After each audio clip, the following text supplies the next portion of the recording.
Bonjour et bienvenue pour ce point club des grands thémas. Nous allons parler télécom, mais pas que, avec le CDRT, qui est le club des dirigeants réseau et télécom. J'ai le plaisir d'accueillir en plateau son président, Bertrand Pourcelot. Bonjour Bertrand. Bonjour. Alors si on veut résumer le CDRT, c'est une association, on peut dire un think tank, c'est ça en fait? Oui, tout à fait, c'est un club, c'est un think tank du marché des télécommunications d'entreprise en France, avec environ Combien de membres 225 adhérents, 225 225 adhérents. adhérents, qui représentent l'ensemble de l'écosystème, en son cœur, les opérateurs de services numériques, les intégrateurs, mais aussi des éditeurs, des équipementiers, des opérateurs d'infrastructures, donc une belle représentativité. Alors vous avez une double casquette parce que vous êtes aussi directeur général d'Enrich, qui est un éditeur européen de solutions de communication unifiée et de solutions de smart contact pour les entreprises. C'est quoi Smart Contact? Alors, le smart contact, c'est l'extension de la communication unifiée aux interactions clients. D'accord. C'est-à-dire du service client, de la relation commerciale, donc des applications de la voix, du couplage avec des applicatifs métiers, pour les services clients intégrés dans les entreprises.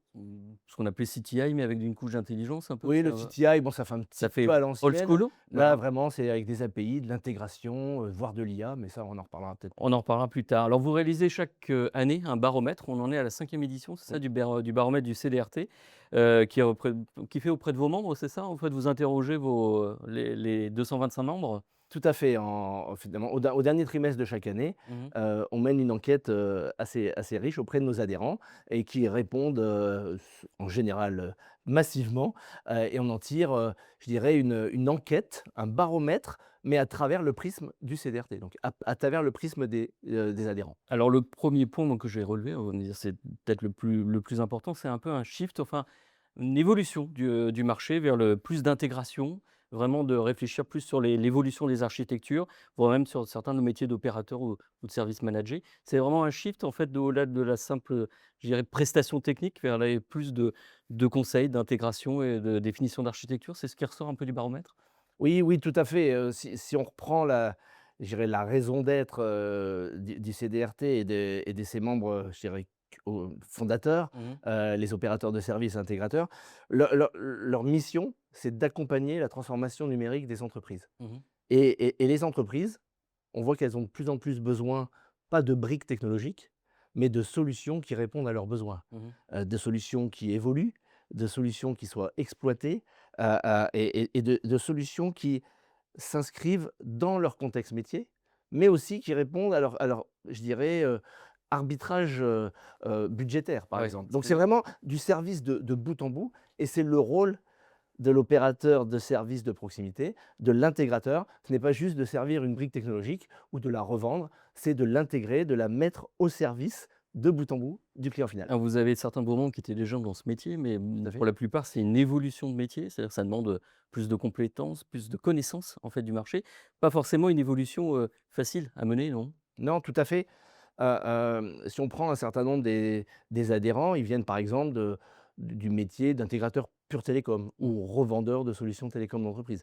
Ils ont dû effectivement et ils doivent encore élargir, leur périmètre, pour rester un guichet unique de l'entreprise parce que c'est une demande des clients finaux. Ils veulent un guichet unique, hein, un tiers de confiance qui les accompagne effectivement sur un large spectre. La connectivité bien sûr qui est à la base, mais aussi donc les systèmes de communication d'entreprise, les applicatifs et tout ça dans un environnement sécurisé. Donc cet élargissement pose, je dirais, des challenges bien évidemment pour monter en compétence sur l'ensemble de ces services, mais c'est aussi une énorme source d'opportunités. Bon nombre évoluent vers le marché MSP, de service manager, c'est, une Tout à fait. tendance? Oui, tout à fait, c'est une forte tendance et quand on voit les adhérents, ils se qualifient comme, opérateurs de services numériques ou comme intégrateurs ou comme MSP ou parfois les 3 Mmh. parce que les frontières sont devenues un peu floues entre ces types d'acteurs et si on regarde moi j'aime bien jouer sur les mots avec MSP, donc Managed Service Provider, mais c'est aussi finalement un multi-service provider. C'est un petit peu ça rejoint ce qu'on disait il y a quelques instants, avec une palette large de services pour offrir une offre à 360 degrés aux entreprises. Et je dirais, il y a aussi une évolution naturelle qui revient, qui ressort, c'est l'évolution vers la sécurité. Donc, pour ceux qui sont MSP, vers le modèle MSSP. Tout à fait. Et encore une fois, quand je parlais de marche qui n'est pas facile à franchir, la cybersécurité, encore une marche où ça demande de la compétence, d'être up to date sur les solutions, de connaître un peu la régulation. Là, on parle NIS 2, DORA. En fait, c'est encore une marche qui est encore compliquée à franchir pour ces acteurs, non?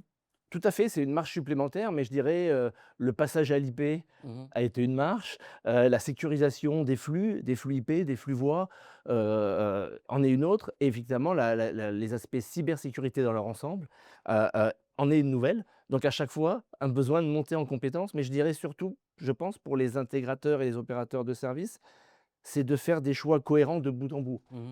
Sur quelle brique je suis vraiment un expert? Sur quelle brique je suis plutôt en mode un peu revendeur?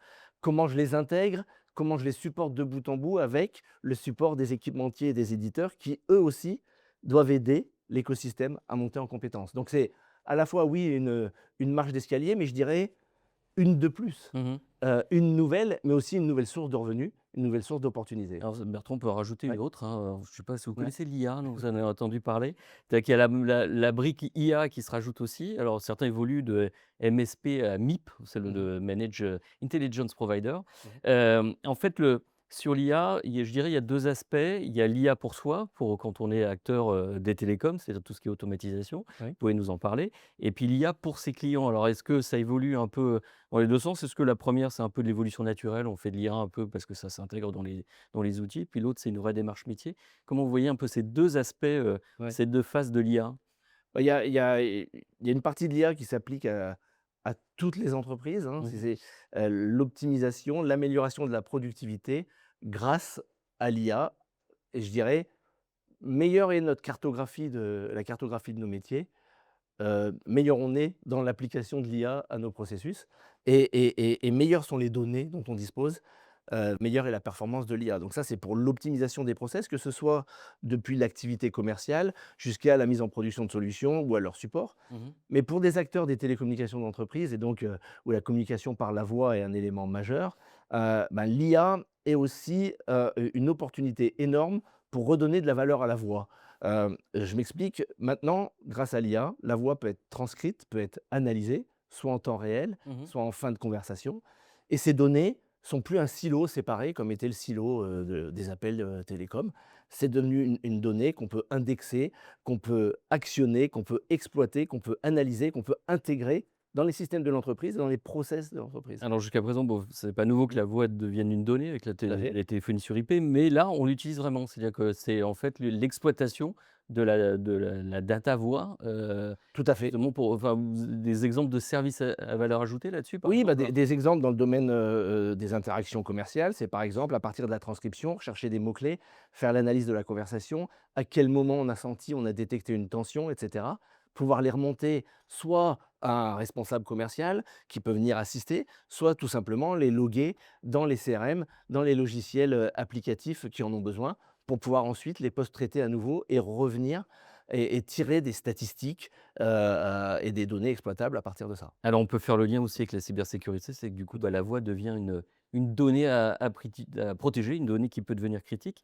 Si on voit dans en fait, l'évolution de ce modèle, quand je parlais de marche à franchir, hein, quand on parle de cybersécurité, d'IA, est-ce que ça veut dire que alors il y avait déjà un peu une, rationalisation du marché, Ouais. d'une certaine manière une consolidation.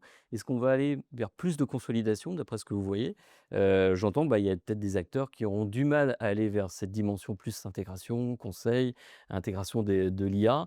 Il y en a nécessairement qui vont rester, sur le bord de la route ou peut-être que le marché va se consolider encore plus. Donc quelle est votre Oui, vision là-dessus, Bertrand? bah, tout à fait, tout à fait. On a déjà assisté à pas mal de consolidations au cours des années. Enrich en est un exemple, hein, puisque moi j'étais le patron de Sentail, Instantanément. éditeur français. On a rejoint en 2018 le groupe Enrich, le groupe européen. Il y a eu d'autres exemples sur le marché. On a d'autres consolidateurs aussi côté opérateur, intégrateur. Donc effectivement, il y a une tendance à chercher à atteindre une certaine forme de taille critique, justement pour pouvoir avoir une économie d'échelle, Mmh. adresser ce multi-produit ou alors avoir les capacités d'innovation suffisantes. C'est le cas, hein, pour un acteur comme Enrich, pour innover, pour investir en R&D et pour aussi apprendre des différents marchés quand on est un acteur multi-pays ou international. Donc oui, une consolidation ou plutôt un passage à l'échelle qui est souvent nécessaire, pour pouvoir répondre à la multitude de ces besoins et ces montées en expertise. Autre tendance, qui ressort un petit peu du baromètre, c'est, le rôle un peu des hyperscalers, des grands acteurs qui, à la fois, les acteurs des télécoms peuvent s'appuyer sur ces hyperscalers, à la fois sont aussi concurrents. Donc la concurrence sur le marché est très forte et je veux en venir un petit peu sur l'aspect prix parce que du coup on a quitté le vendor locking à une époque, mais on se retrouve peut-être avec, du cloud provider locking, de l'hyperscaler locking.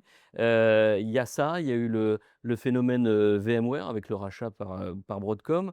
Là, aujourd'hui, il y a les RAM, alors qui concernent les PC, mais qui concernent aussi les serveurs. On a l'impression que tout pousse, enfin, c'est même pas une impression, c'est que tout pousse à l'augmentation des tarifs.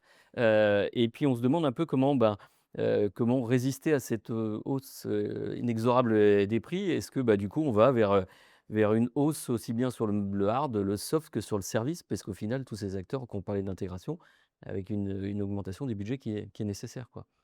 Tout à Comment fait. vous Alors on a déjà constaté, hein, depuis quelques années, suite à la hausse du coût de l'énergie tout d'abord, hein, en liaison, en tout partie, au conflit en Ukraine, mmh qui est une des sources, et donc cette hausse des tarifs d'énergie a généré de l'inflation et pas mal d'indexations tarifaires. On l'a vu dans l'ensemble de l'écosystème, que ce soit les équipementiers, les éditeurs ou les opérateurs. Et évidemment, c'est l'utilisateur final qui, in fine, en fait enfin, c'est reflété sur les tarifs de l'utilisateur final en tout ou partie. Mmh. L'ensemble de l'écosystème essaye quand même de faire un effet tampon ou un effet buffer, si je puis dire, et c'est ce qu'on retrouve sur les exemples que vous preniez sur, Là, vous ressentez vraiment un peu, cette poussée sur les tarifs aujourd'hui ou oui, sur l'aspect, infrastructure, donc Mmh. tout ce qui est, RAM et CPU.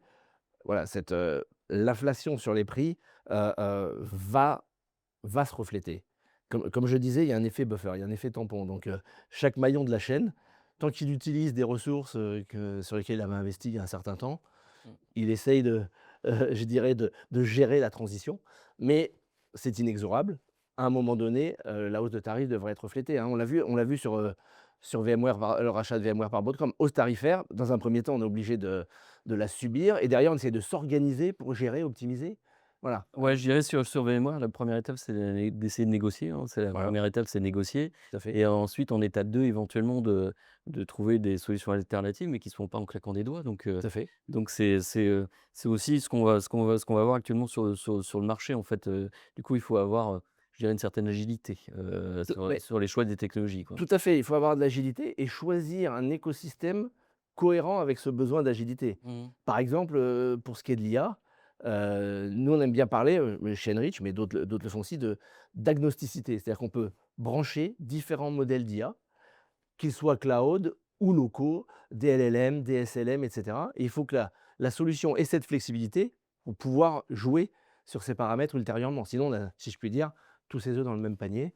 Alors Heu justement, là, vous tendez une perche, le choix enfin agnostique, je dirais, ou les œufs dans le même panier. Parce qu'on va parler d'indépendance technologique, c'est-à-dire, je parlais d'agilité, ça peut être aussi d'indépendance technologique. Ça ressort pas trop dans le baromètre, cette notion un peu d'indépendance ou de souveraineté, ça dépend après parce que vous avez des acteurs un peu, différents. Mais est-ce que c'est un sujet, là, qui, le vent beaucoup plus en poupe qu'il ne l'avait auparavant? Est-ce que vous sentez vraiment un positionnement sur ce discours de souveraineté des acteurs du CDRT aujourd'hui? Oui, ça c'est un gros sujet d'actualité. D'ailleurs, on a eu plusieurs dîners-débats. On organise une vingtaine de dîners-débats Mmh. par an au CDRT sur différents sujets, en région parisienne, mais aussi dans nos 4 autres, délégations régionales, et la souveraineté a été un sujet de plusieurs d'entre elles, tout comme l'IA en a été. Mais Mais est-ce pour qu'on va du répondre du discours aux actes? C'est-à-dire, est-ce alors, qu'on est, dans je la dirais on posture est dans ou une dans phase le on est dans dans la une phase on réalisation? est dans une phase intermédiaire. Mmh. C'est-à-dire que c'est devenu un critère de choix, mais pas le seul. On voit aussi dans le baromètre que, l'équation, performance-valeur, hein, et les contraintes budgétaires sont aussi un fort driver. Mmh. Donc c'est toujours, relatif, et c'est un critère parmi d'autres. Mais dans certains métiers, pour certains types d'entreprises, c'est un élément clé et je dirais, même fondateur du choix.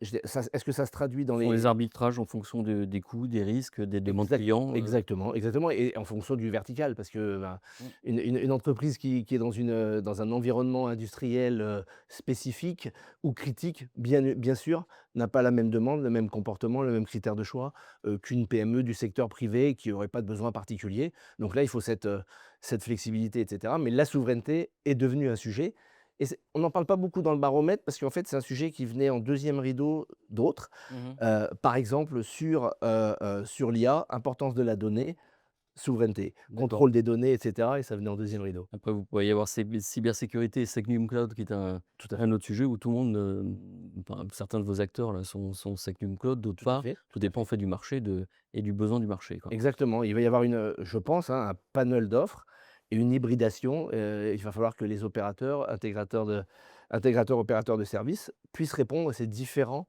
types de demandes en fonction du vertical et en fonction du domaine d'activité. Bertrand, vous remarquerez qu'on parle de choses qui sont dans le baromètre et qui n'y sont pas. Alors, je parlais de la souveraineté, mais aussi de l'éco-responsabilité, de la durabilité. C'est un sujet là, qui n'est plus d'actualité, c'est fini là, on n'en parle plus. Non, c'est pas fini, et d'ailleurs, bah, parmi les missions du CDRT, donc la mission principale, c'est de réunir les acteurs de l'écosystème, c'est de les accompagner par rapport aux tendances du marché, par rapport aux législations, aux réglementations, mais aussi de les représenter auprès des pouvoirs publics. Mmh. Et dans le cadre du RSE, on a créé un label, CDRT label, RSE, pour aider les acteurs, en particulier les acteurs de taille intermédiaire, parce que souvent les grands acteurs ont été poussés de par leurs investisseurs, par la législation sur, tous les aspects RSE, et les petits acteurs ont tendance à aller parfois un peu moins vite en fonction de leurs Mmh. convictions, de leurs valeurs et de leur, mobilisation. Mais vous avez raison, on constate quand même que assez souvent, l'aspect RSE, de par les autres contraintes, hein, hausse tarifaire, baisse de marge potentielle, Mmh. ou, moins de visibilité sur certaines évolutions du marché, sont passés en deuxième priorité et ont tendance à avoir ralenti dans, je dirais les priorités des entreprises. Quand vous parliez de régulation, de régulateur, de pouvoir public, est-ce que Oui. vous avez un rôle, sans parler forcément de lobbying, mais j'ai au moins de porte-parole ou de passer un certain nombre de messages auprès des régulateurs et enfin, du Tout à pouvoir fait. de l'État, quoi? Oui, tout à fait, c'est une de nos missions, c'est de représenter, l'écosystème, nos adhérents auprès des pouvoirs publics. Par exemple, pour s'assurer qu'il y ait une ouverture, équitable à la concurrence, par exemple, hein, sur l'accès à la connectivité, à la fibre, et cetera, mais pas que, et aussi dans l'ensemble des législations et des réglementations. L'axe de la souveraineté, de solutions, on va dire, souveraines, numériques souveraines, sont aussi des aspects sur lesquels, on travaille, avec l'ensemble des adhérents et des porte-parole, si je puis dire. Je me posais la question, est-ce qu'il y a un des CADRT dans d'autres pays européens? Vous avez rencontré des homologues ou pas? Alors, ce ne sont pas des CDRT, mais il y a différents types d'organisations. Mmh. Donc il y a des associations d'opérateurs. Après, dans d'autres, il y a des fédérations, donc comme on en a aussi en France, hein, on a des fédérations, avec lesquelles on travaille, avec lesquelles le CDRT travaille. Mais il n'y a pas de copie conforme ou copier-coller. Ça montre aussi la diversité, de l'Europe qui reste, Et à la fois, vous avez je dirais. l'opportunité de créer un CDRT européen, Bertrand. Il faudrait que vous changiez de nom pour que le mettre à l'anglaise, mais vous avez peut-être cette opportunité-là? Tout à fait, mais vous croyez pas si bien dire parce qu'en fait, je suis membre de la Cloud Communication Alliance D'accord. qui est un organisme américain, mais qui Mmh. a créé une antenne européenne. Donc là, c'est intéressant aussi dans le contexte, géopolitique actuel d'avoir des échanges, je dirais, France-États-Unis et Europe-États-Unis, sur ces sujets. Très bien, merci Bertrand. On peut retrouver le baromètre sur le site du CDRT, donc Tout à c'est fait, cdrt.fr, c'est tout ça? à fait. Merci pour cet éclairage. On voit un peu les tendances, hein, qui ressortent, c'est l'évolution du métier, vers le plus d'intégration, métier un peu d'architecte, je dirais, d'opérateur. C'est vraiment, du coup, qui nécessite une montée en compétences, des différents acteurs. Des sujets forts, la cybersécurité, l'IA et qui en décline, les aspects de souveraineté, d'indépendance technologique et le green qu'on n'oublie pas quand même, mais qui reste un peu dans l'esprit, c'est-à-dire qui reviendra certainement, tout ce qui est éco-responsabilité et durabilité. Tout Voilà. à fait, tout à fait. Et si je peux me permettre un dernier mot sur le rôle des intégrateurs et des opérateurs de services, à travers tous ces changements, c'est vraiment des nouvelles opportunités à chaque fois. Et c'est vraiment la mission qu'on se donne au CDRT et à l'ensemble de l'écosystème, c'est comment améliorer, faciliter la transformation numérique des entreprises et à tirer profit de toutes ces vagues, dont l'IA, qui est la nouvelle. Et c'est ça qui rend nos métiers, je pense, dans l'ensemble de l'écosystème, si passionnants et si fréquemment renouvelés. Ah oui, c'est pas figé du tout comme Tout à fait. merci à vous, Bertrand, merci pour cet éclairage et nous, on se donne rendez-vous pour un prochain point club des grands thémas.